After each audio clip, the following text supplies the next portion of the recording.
किसी समय की बात है, एक शांत जंगल में एक ऊंचा और विशाल फलदार पेड़ नदी के किनारे खड़ा था। उस पेड़ पर मीठे और रसीले फल लगते थे, जो जंगल के जीवों के लिए प्रकृति का अनमोल उपहार थे। उस पेड़ शाखाओं पर एक चालाक और फुर्तीला बंदर रहता था। बंदर अपना जीवन खुशहाल तरीके से व्यतीत करता था, डाल से डाल पर कूदते हुए, मीठे फलों का आनंद लेते हुए और नदी की शांत लहरों को निहारते हुए।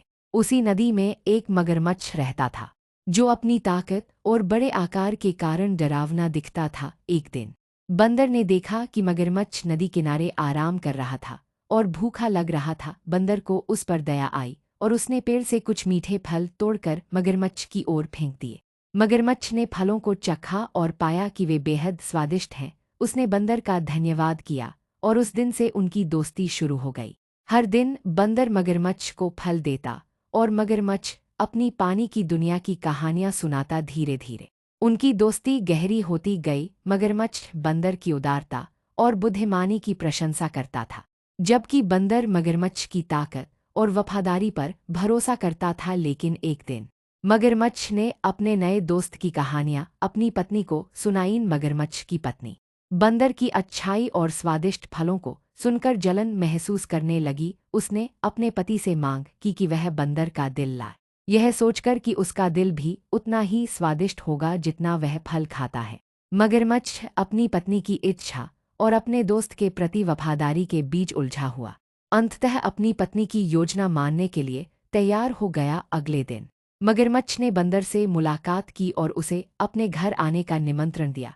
उसने कहा कि उसकी पत्नी उससे मिलना और फलों के लिए धन्यवाद देना चाहती है। बंदर ने अपने दोस्त पर भरोसा किया और खुशी खुशी उसकी पीठ पर बैठ गया।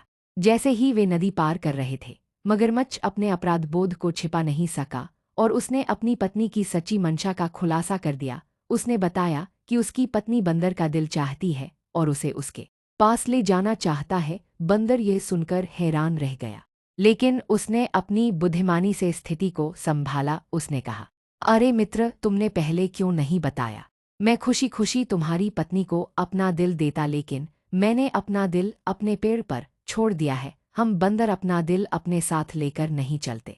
मगरमच्छ बंदर की बातों पर विश्वास कर बैठा और बंदर को पेड़ पर वापस ले गया। जैसे ही वे पेड़ के पास पहुंचे, बंदर फुर्ती से मगरमच्छ की पीठ से कूदकर पेड़ की ऊंची शाखा पर चढ़ गया। वहां से बंदर ने मगरमच्छ को फटकारा और कहा, तुमने मेरी दोस्ती के साथ विश्वासघात किया, लेकिन मेरी चतुराई ने तुम्हें मात दे दी। अब मैं तुम पर कभी भरोसा नहीं करूंगा। मगरमच्छ शर्मिंदगी से सिर झुकाकर वापस चला गया। उसने अपने किए पर पछतावा किया और अपनी पत्नी को बंदर का दिल न पाने की सच्चाई बताई। बंदर हालांकि विश्वासघात से दुखी था, अपने पेड़ पर सुरक्षित था और अब पहले से अधिक सतर्क हो गया था। यह कहानी हमें सिखाती है कि बुद्धिमानी और त्वरित सोच से धोखाधड़ी का सामना किया जा सकता है और सच्ची दोस्ती हमेशा विश्वास और ईमानदारी पर आधारित होती है। अगर आप भी अपनी जिंदगी में आर्थिक स्वतंत्रता और समझदारी लाना चाहते हैं, तो आज ही जुड़िए एनबीओ मनी फाइनेंस के साथ, जहां आपको मिलेगा फाइनेंस की सही समझ और शेयर बाजार के ट्रेंड्स की गहराई से जानकारी। सीखिए, समझिए और आगे बढ़िए, क्योंकि ज्ञान ही असली शक्ति है।